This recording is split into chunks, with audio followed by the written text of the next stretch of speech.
Welcome to the HCI family of podcasts. We're your source for personal, professional, and organizational growth and development. We share our own original research, explore industry trends, and interview executives and thought leaders from across the globe. Join us for practitioner-oriented content around all things leadership, HR, talent management, organizational development, and change management. Maximize your personal and organizational potential with the HCI family of podcasts.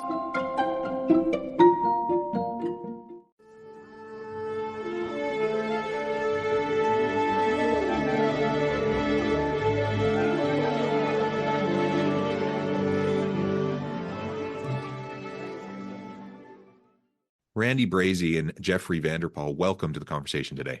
Thank you for having us, Jonathan. It is a pleasure to be with you. It is so wonderful to have this opportunity to talk with you about your recent book, The Steadfast Leader, and to really pour into this idea of steadfast leadership. I'm thrilled to have this chance. As we get started, I wanted to share a little bit of both of your backgrounds with everyone who's joining us. Dr. Randy Brazie is the former Chief Medical Officer of Resilient Health, an Arizona nonprofit healthcare provider of innovative multimodal services for both public and private sectors. He currently serves as medical director for Blue Cross Blue Shield of Arizona. Dr. Geoffrey VanderPal is project management professional, Society for Human Resource Management senior certified professional, and is professor in the Master of Science in Finance program at Purdue University Global, where he teaches financial planning related courses. And he's taught at a variety of different universities on 4 continents in the areas of finance, leadership, and business. I could say way more about both of you and your backgrounds, but I'm going to pause there. Anything else you would like to highlight about your own backgrounds or personal context before we dive on into the broader conversation? No, I mean, other than my role at Blue Cross, I do some private practice in addition to helping with assisting for teaching with Somatic Experiencing International, which is an organization that teaches trauma-based therapies around the world for psychotherapists and other healthcare professionals. Awesome. And Geoffrey, anything you want to add? I would just add, I was in the industry for 20 years. I'm also a certified financial planner and owned a financial management company for a number of years. Wonderful. Great diverse backgrounds, which actually brings up the question, how did the two of you get connected and how did you start working together, both on this book and in other ways? I'll let Geoffrey lead with that. Well, Ray and I have been friends for years, and one night we were having dinner a few years ago, and I started asking him questions about psychology and psychiatry, and he was telling me a little about somatic experience and what he was doing with that work for trauma and dealing with stress and post-traumatic stress syndrome. And I was just very fascinated by it. I find psychology very interesting. And so as we dug down the rabbit hole a little bit deeper into conversation, he was telling me more about what is somatic experiencing and some of the projects that he's working on from his end. I said, this would really make a lot of sense in the leadership and business decision-making realm. And that's really how all this got started. And we started that whole conversation and, went from the back of a napkin to starting our first book, going from there. So it built out quite a bit over the last couple of years. Awesome. Anything you wanted to add to that, Randy? No, I think Geoffrey pretty much summed it up very nicely. And this is something that we've just had an ongoing interest. This led to us actually having dialogue with Stephen Porges, who is the neuroscientist and the founder of polyvagal theory, which is a real core foundation to the book that we wrote. And with their support through him and the Polyvagal Institute, which is the nonprofit that he co-created with Deb Dana, who is a very famous therapist in the mental health world. She's the one that actually translated his theory into clinical practice for mental health practitioners. And so they've been very enthusiastic as well about supporting our mission to bring this out to the wider community in the business world. Yeah, I love it. And before we get into polyvagal theory, maybe just a little bit more, if you could tell us the background to why this book, why now? Like why the Steadfast Leader? Why is this something you feel is important today? Did you want to lead off with that, Geoffrey, as the business person? Sure. Well, and when you look at turnover in the workplace today and the amount of stress, I mean, the surveys show that the workplace has become an area of sometimes contention, certainly dissatisfaction for a lot of people. And that's relevant in terms of efficiency and effectiveness in the workplace. We've seen decreases there, high turnover, which is very costly to employers. So you look at all this data and it starts showing that there's obviously some issues, and finding ways in which both employees and employers can work better together to create more efficiency, reduce turnover, create a better workplace, and have better outcomes or output is better for everyone involved. So that's really what kind of drove this whole initial conversation and digging deeper into this to see what could we take from psychology and apply it into leadership and better business decision making. There's a lot of neuroscience out there, but it hasn't really been applied very well, I think, to the leadership and business decision making areas. Certainly at the degree level, I've noticed. I teach business and leadership related courses over the years. A lot of that's not integrated as well as I think it could be. It focuses a little more on the cognitive psychology areas, but not kind of the underbelly of what's really affecting the cognitive psychology. It's ultimately affecting the leadership models. Yeah, we'll love it. Yeah, so let's dive on into polyvagal theory. My guess is that's not something that a lot of the audience has heard about before. So maybe give us a quick overview of this concept as it relates to business and leadership, and in the simplest terms, kind of explain it and maybe provide some examples. Sure. So I can start off with describing a little bit about polyvagal theory. Like you said, sort of in simplest terms, the word polyvagal simply means the vagus nerve, and it has two branches from which it originates in the brainstem, thus poly. And what Stephen Porges found in his research, he initially was doing research on fetuses and newborns, looking at heart rate variability. So your students may have heard about HRV as a way to test your fitness or your resilience, especially if you're going to the gym or jogging or running a marathon. What we found is that the vagus nerve was really heavily involved in mediating our response to stress, danger, and threat, to such a profound way that it really innately was probably also heavily involved in things like anxiety disorders, post-traumatic stress disorder, and other kind of related stress and anxiety syndromes. Well, if you think about it, of course, working in the real world is stressful for everybody. And so having an understanding of how the brain responds, one, under stress, or two, if you're working with teams, working around other human beings, how do you navigate working remotely or in a hybrid position? These are the things that organizational psychology, as Geoffrey mentioned, has done an excellent job of talking about the cognitive portion up here, what we call the wrinkly bits, your thinking brain. But there really hadn't been as much attention historically paid to how do we work with the more primitive, deeper structures in the brain, what you might have heard called the reptilian brain or your animal brain. And those actually play a much more profound role than we realized in driving how we interact with each other, how we respond to each other, and also how you might respond to those snacks in your fridge when you're working from home. The bane of my existence, the snacks in the fridge, or in my case, the snacks in my mini fridge in my office at work as well. Very good. Anything you want to add to that, Jeff? Well, I would just add, we affectionately call Dr. Brazie the brain whisperer for that reason. No, he said it very eloquently. Okay, very good. So this idea of, I love getting into neuroscience, and I love the cognitive sciences of how the brain works. You've described this in simple terms, and again, I'm not a neuroscientist or anything like that. I don't understand all the details, but I find it fascinating. And the reality is, if we want to better connect with those around us, we need to understand ourselves first, and then strive to understand others. That's kind of the basis of empathy and our ability to lead empathetically.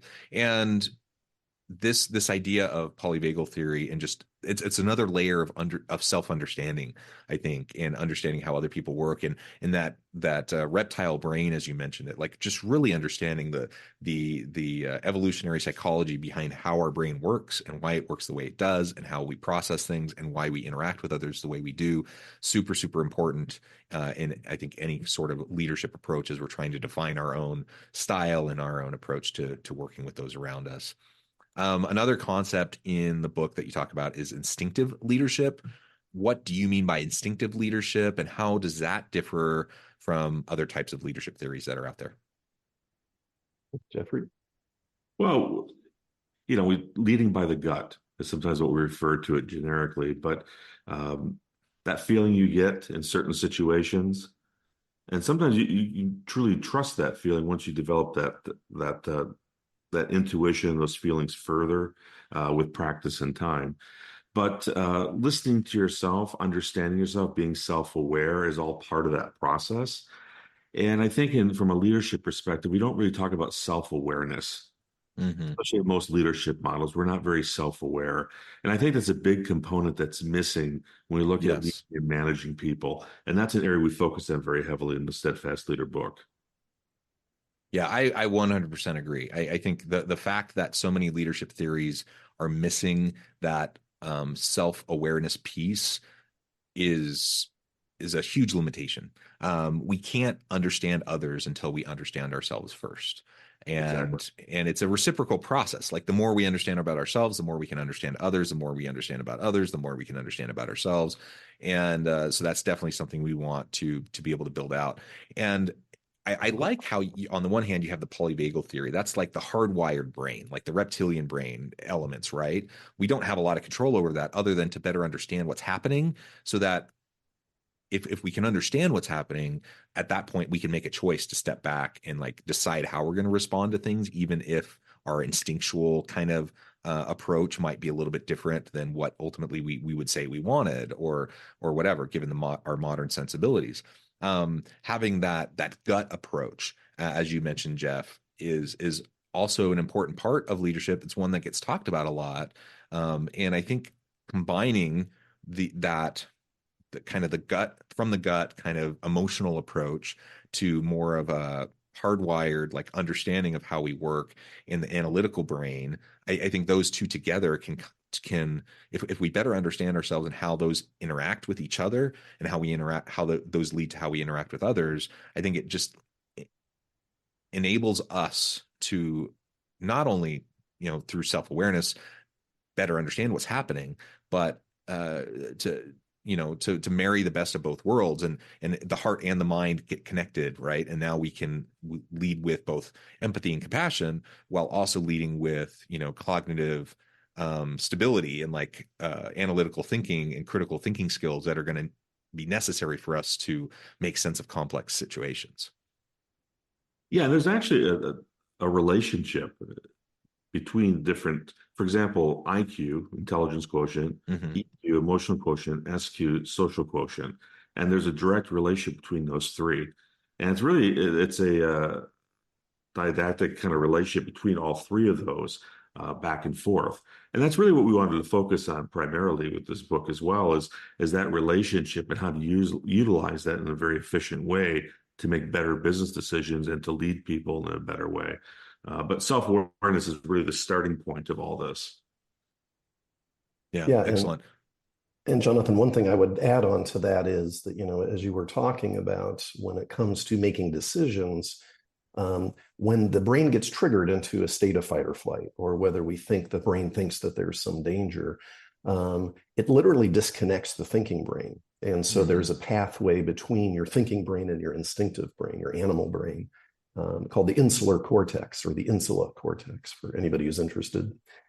And when that gets disconnected, you can look to someone else like you're walking, talking, thinking normally.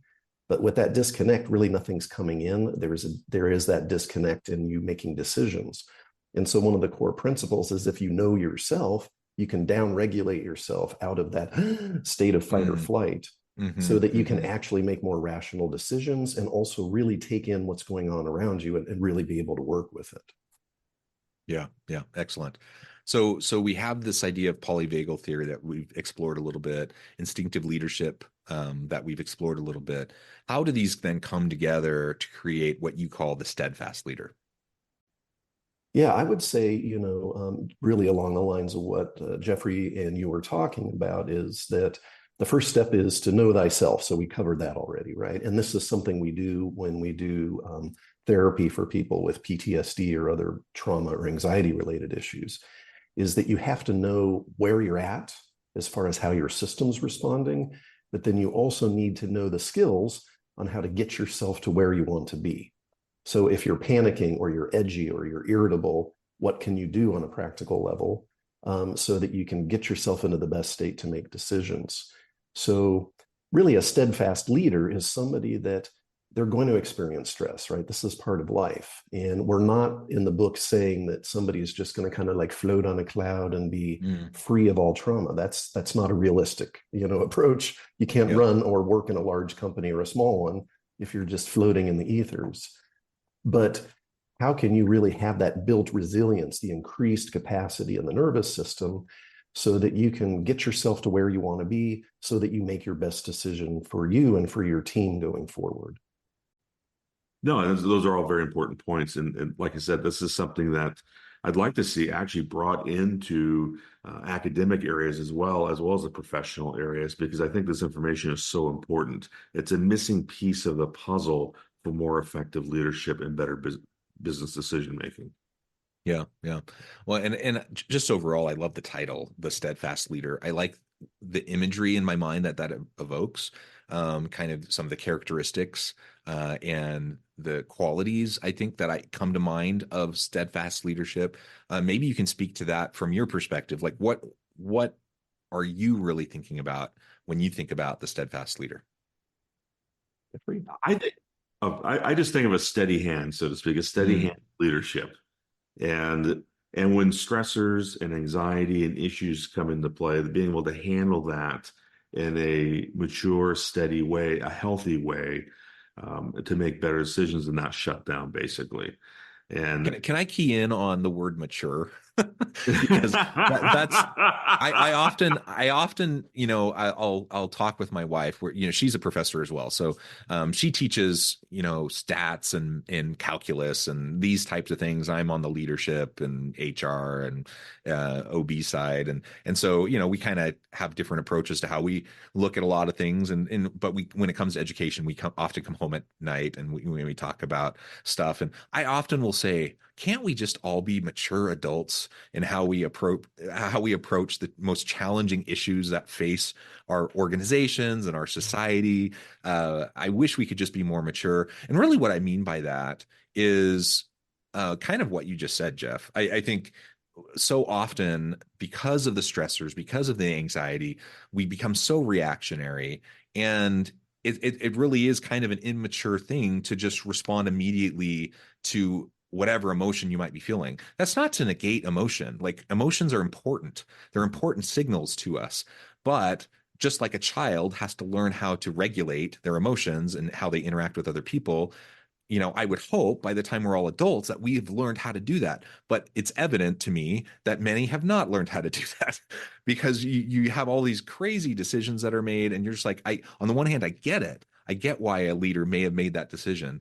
But it really is more of a fight or flight kind of response, not something that really is taking into account the complexities and the nuances and all the different things that I wish they would be taking into account. So for me, that idea of maturity, can we just be more mature? Really, that just means let's be, like your book says, let's be steadfast. Let's understand what's happening in our heads. Let's understand how that's informing our emotions, and then choose how we're going to respond rather than being reactive to our environment.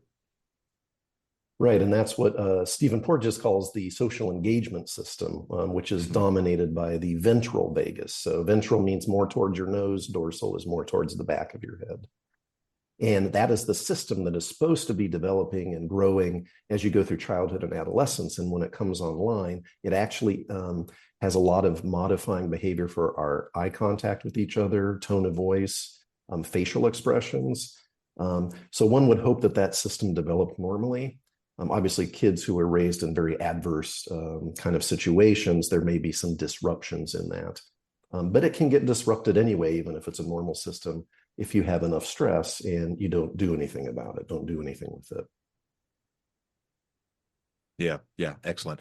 So let's now pivot in some of our remaining time, talk about the practical organizational applications of this. So if we have someone who understands polyvagal theory and instinctive leadership, and we have someone who's, striving and working towards becoming this, what we are calling the steadfast leader, I think that can have dramatic implications for how we run our teams, how productive we are, how we attract and retain good people, how we establish, healthy organizational cultures, etc. And Geoffrey, you kind of talked to this a little bit at the introduction, but let's dive into that deeper. Like, what are some of the practical things that can really come from this kind of a steadfast leadership approach that you're advocating for in your book?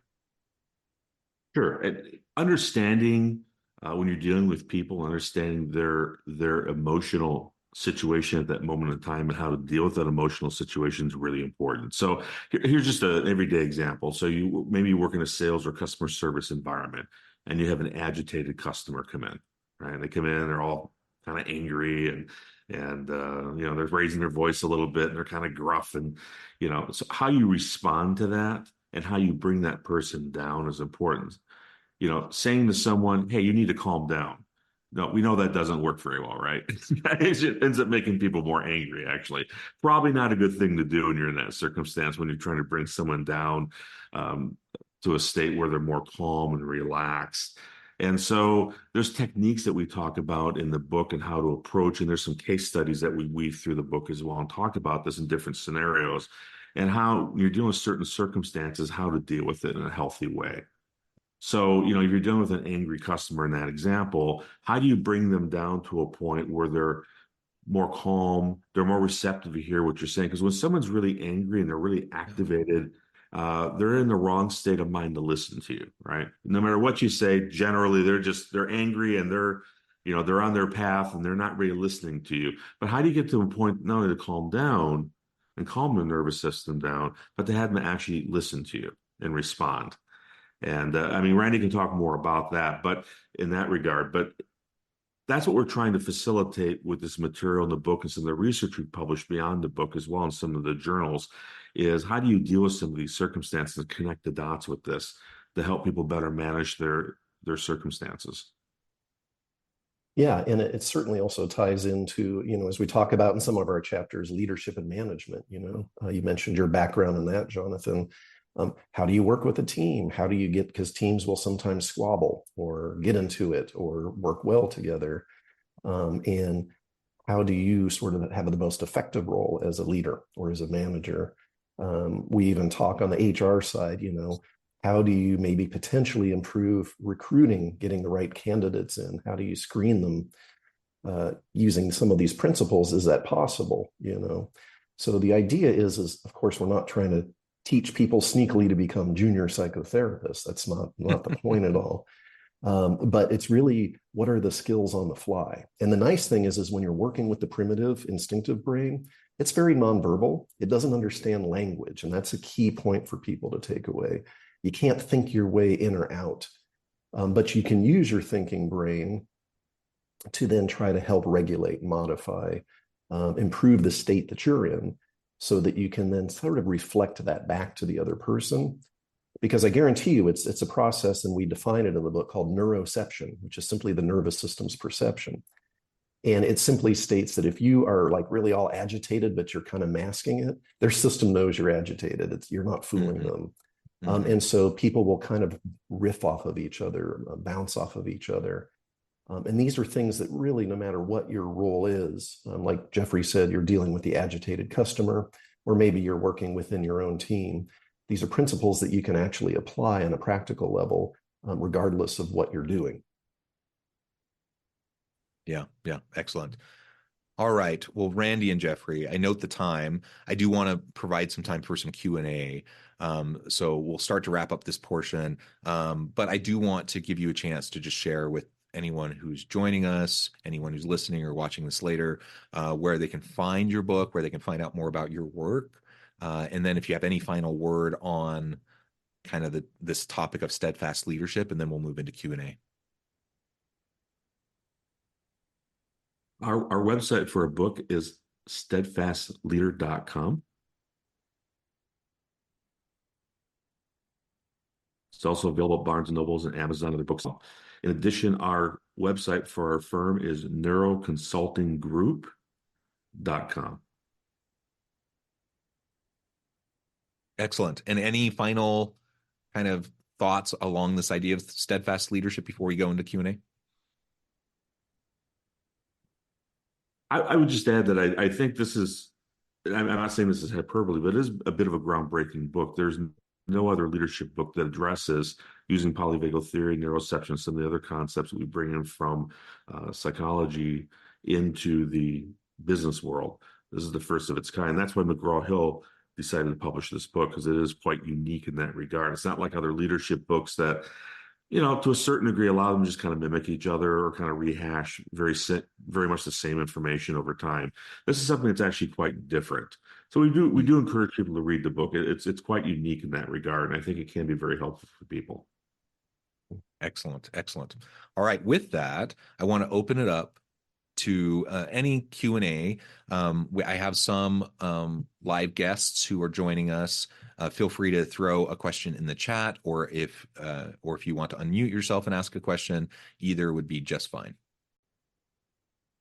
And while I'm giving folks a moment to do that, one other thing I was thinking about as we were talking, there are a lot of leadership books out there, as you mentioned. I've written some of them myself, and I fully acknowledge, like, I try to have my own spin. I try to have my own kind of unique lens and take on leadership, hopefully in a way that's going to be helpful for people and resonate with people. But I will fully admit, like, largely you have a lot of the same kind of concepts and principles that get rehashed over and over and over again. And so having a truly fresh look at the leadership practice and how we can become more effective in our leadership approach, I think is powerful, for no other reason than, certainly the research behind what you do is super important, but if for no other reason than just to have like new perspectives and ways to push our thinking and to open the aperture of our understanding, I think is really, really vital, so that we don't become complacent and then we don't just assume that kind of we have it all figured out. Sometimes I'll talk to people and they'll say something like, that there's been nothing new in leadership for the last 50 years. Like, everything that's been said that needs to be said everything that needs to be said has been said, and it's just a matter of putting it into practice. And on a certain level, there's some truth to that, right? Like, leadership isn't rocket science, but it is hard, and it's hard because people don't do, fairly basic, simple things consistently over time that they need to do in order to be effective. But I do want us to continue to push the envelope of leadership theory and practice, to continue in the field of research studies, the field of leadership studies, so that we can better understand how to do things effectively. And the fact is, we're moving into a future of work that's fundamentally different than the reality in which a lot of these traditional leadership theories emerged in previous decades. And if we're going to be successful in the future, we have to be adaptive. And it means that perhaps what worked in the past won't necessarily work as well in the future. Any thoughts on that and how your book connects with this idea of like moving into the future of work? Yeah, I think, you raise good points, and it's really not too dissimilar if you think about it. How many times throughout history are there articles written about why are Americans having trouble losing weight? Why? And it's because the approaches, the recommendations traditionally have been helpful, but it's only half the puzzle. And that's something that we often talk about, is really what our book brings is, how do you work with the full human brain, not just the top half of your brain? And this is an approach that has been gaining a lot of traction, as I said, in the mental health world, because we see some profound differences and improvements in helping people deal with anxiety. Very similar to if you look at things like addictions, for example. If you don't dive in and learn some of these skills, it makes it much, much more difficult for you to make some gains in dealing with that. So in essence, and that's one of the things that we highlight, is that all those different things, including the stuff, Jonathan, you've written about, has been powerful and important. But our argument is that's just half the argument. That's half the puzzle, as I said. So excellent. All right. Xander asks, thank you, Xander, for putting your question in the chat. What are some tips to being a more steadfast leader, and what are some ways to understand ourselves and those we are working with better? That's a great question. Some of the points that we make in the book, we look at some of the cognitive biases, both in, for example, HR and hiring people, and all the biases involved with hiring people. There's a lot of biases in that process, and even financial biases in the behavioral finance realm, because that's really more of my background. And we discuss some of that in the book and some of the research we published as well, and the connections with polyvagal theory and some of those elements as well, and how it influences those effects in various ways. So we understand there's biases, for example. We understand there's multiple different biases apply to different situations, but how do those biases come to fruition? What influences those biases? How do we deal with those biases, right? Are we self-aware that we're perpetrating those biases, right? And that's really important. So in the hiring process, imagine you're an HR manager and you're in the process of hiring someone, and you have some deep-seated biases that are going to, are you truly interviewing the best people or hiring the best people through the interview process if you're full of bias? Those are important elements to deal with. Or you're making an important investment or financial decision, and there's certain biases that you may have you're not even recognizing that may skew and bias your decision-making into a non-optimal financial decision. That has real consequences. So whether you're hiring people or whether you're making financial decisions and any other number of other business decision-making or factors in business, this all has real-world consequences. And that's when we talk about being self-aware and understanding how we're influenced by certain experiences and biases that come into play, and being aware of those circumstances. Yeah, absolutely.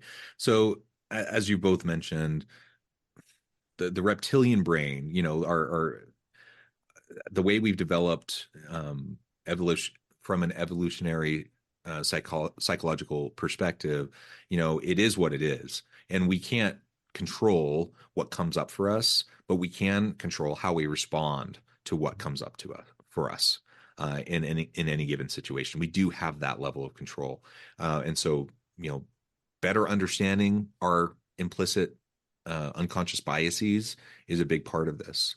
We all have them. And sometimes, I don't want to demonize anyone for an unconscious bias. I do want to hold people to higher expectation that we're expected to behave well and treat others with dignity and respect, regardless of whatever the unconscious bias might be that we have. And so just recognizing that, being more aware of what comes up for us and how we respond to it, and how that may trigger us in one way or another is very, very important. Xander, again, thank you for that question. I think it was a great one. Being more self-aware is always going to be more helpful in how we interact with others and how we lead others. With that, I think we're about ready to wrap up. Randy and Geoffrey, thank you so much for your time. It's been a real pleasure. I encourage the audience to reach out, to get connected, find out more about what Randy and Geoffrey can do for you. Check out the book. And as always, I hope everyone can stay healthy and safe, that you can find meaning and purpose at work each and every day. And I hope you all have a great week.